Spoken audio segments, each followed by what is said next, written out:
4 pemain yang layak ketar-ketir dengan kehadiran Eliano Reijenders di timnas Indonesia, suntikan tenaga di 4 posisi berbeda.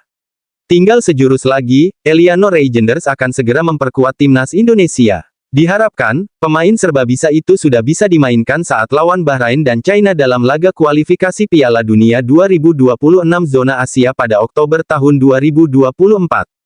Kehadiran Eliano Reijenders kian menebalkan rasa percaya diri timnas Indonesia guna mengarungi sisa laga grup C putaran ketiga kualifikasi Piala Dunia 2026 zona Asia. Sejauh ini skuad Garuda tampil memesona. Usai menahan imbang Arab Saudi 1-1 pada laga pertama, anak-anak asuh Shin Tae-yong juga tampil cemerlang saat menjamu tim kuat lainnya, Australia, di Stadion Utama Gelora Bung Karno SUGBK Senayan, Jakarta, beberapa waktu lalu. Australia, yang bercokol di peringkat ke-24 FIFA dan yang sudah 6 kali tampil di Piala Dunia, hanya mampu bermain imbang 0-0. Selanjutnya, pada Oktober mendatang, JIZS kembali akan melakoni 2 laga. Pertama melawan Bahrain pada tanggal 10 Oktober lalu 5 hari berselang bentrok kontra China.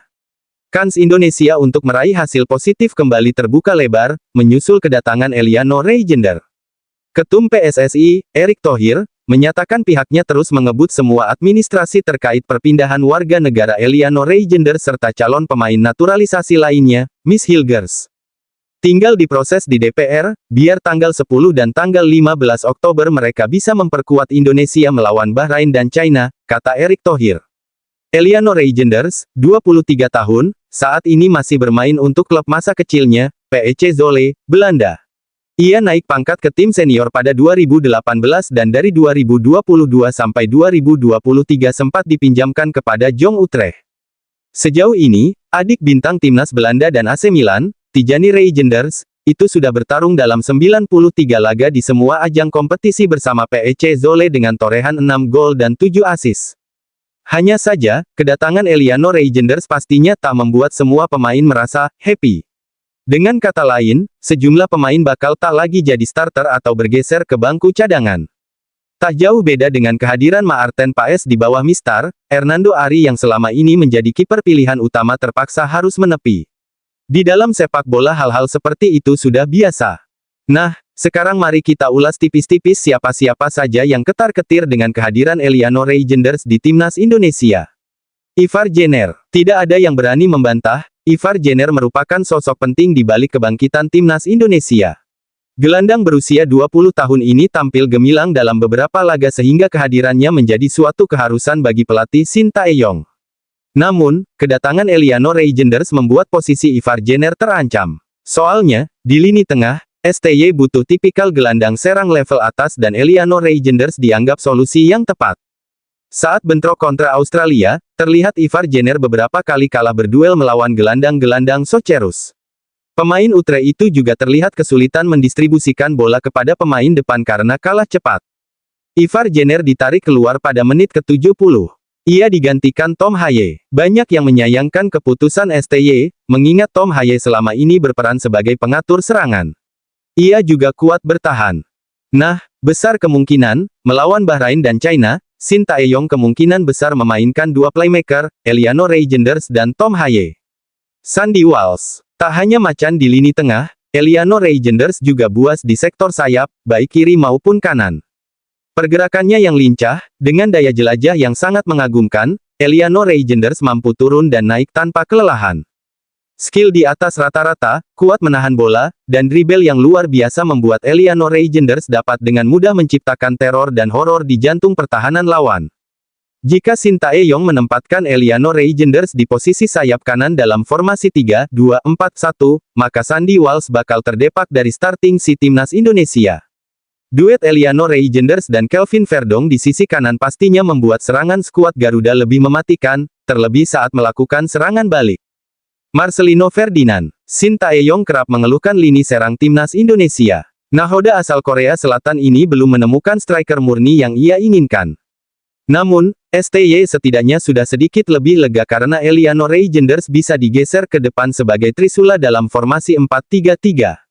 Rafael Struijk. Namanya juga pemain serba bisa, Eliano Reijenders mumpuni sebagai center forward atau penyerang tengah. Harus diakui, dalam beberapa laga, Rafael Struijk tampak kepayahan menjalankan tugasnya sebagai target man. Sejatinya, Rafael Struijk memang bukan seorang striker melainkan gelandang serang. Keputusan menjadikan Rafael Struijk sebagai striker karena STY belum juga menemukan sosok predator yang ia impikan. Nah, tak ada akar rotan pun jadi, posisi Rafael Struijk bukan tak mungkin akan diberikan kepada Eliano Reijnders. Dengan pengalaman serta jam terbang di level atas Eredivisie Belanda, Eliano Reijnders diyakini bisa diplot sebagai mesin gol. Ketua Umum PSSI, Erick Thohir, memprediksi timnas Indonesia butuh 15 poin untuk lolos otomatis ke Piala Dunia 2026.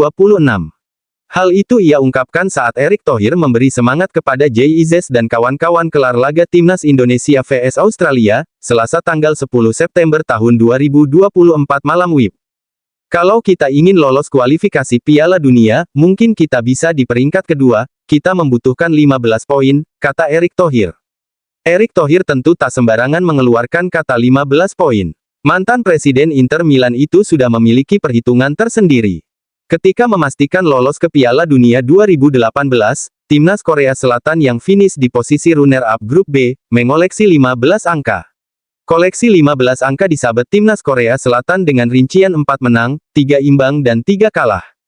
Berhubung timnas Indonesia telah mengoleksi 2 angka, skuad Garuda membutuhkan 13 poin tambahan dari 8 pertandingan sisa di grup C kualifikasi Piala Dunia 2026 zona Asia.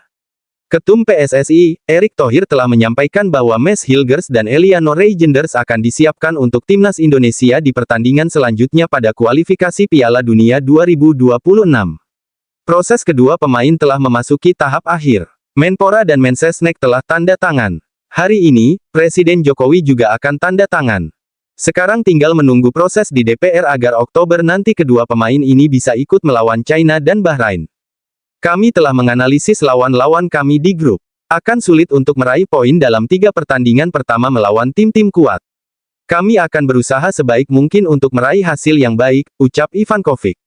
Pertanyaan ini jangan ditujukan kepada saya. Kami memang kalah dengan selisih gol yang besar di pertandingan terakhir. 3 tim favorit di grup kami semuanya adalah tim yang sangat kuat, cetus Ivankovic.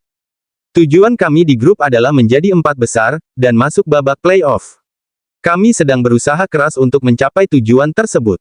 Masih ada 8 pertandingan tersisa. Kami tampil lebih baik di pertandingan kedua, jadi kami akan memiliki harapan yang lebih besar untuk tim. Tiongkok selanjutnya akan melakoni laga tandang ke Australia pada tanggal 10 Oktober dan 5 hari kemudian menjamu Indonesia.